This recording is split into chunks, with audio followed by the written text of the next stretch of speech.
Bienvenue pour ce nouveau tuto sur namosgraphics.com.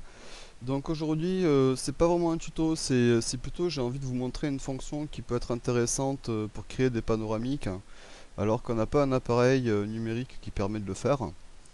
Ce qui se passe en général, c'est que pour créer un panoramique, on va devoir décomposer notre plan de panoramique en plusieurs photos. Admettons, là, moi, je pars de 3. Vous avez donc, ça c'est la prise de vue de gauche, la prise de vue centrale et la prise de vue de droite.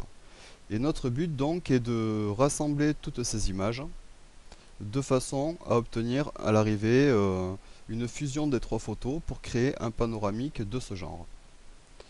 Donc vous allez voir qu'en fait il y a une fonction pour ça qui est une automatisation que Photoshop crée en passant par Photomerge. Et vous allez voir qu'on obtient très rapidement en 3 coups de clic ce genre de résultat qui est tout de même assez bluffant. Si par exemple ici j'enlève, vous pouvez voir un peu comment ont été fusionnées les images automatiquement.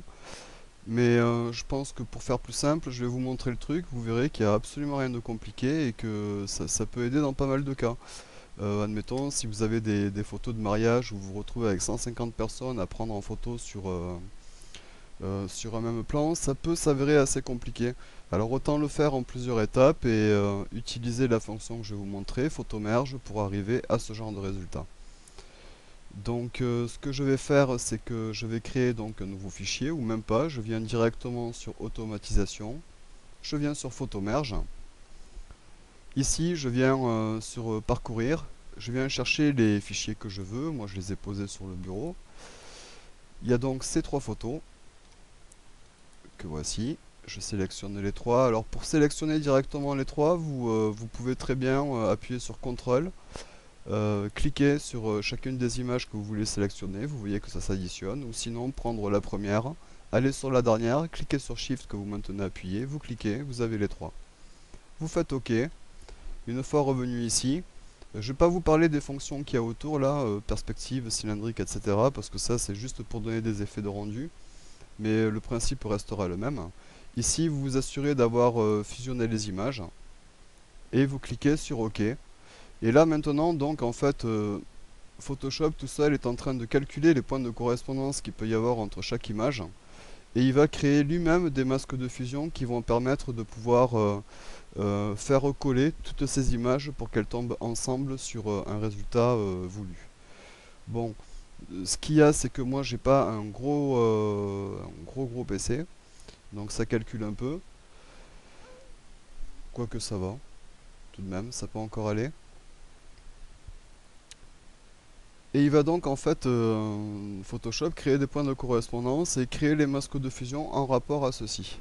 Et vous allez voir que le résultat est obtenu directement. On n'aura plus qu'à faire un léger recadrage de l'image de façon à prendre en compte les éléments, mais ça vous allez le voir d'après le rendu et vous allez comprendre de suite quand je vous parle de recadrage. Donc voilà, Photomerge vient de créer la fusion de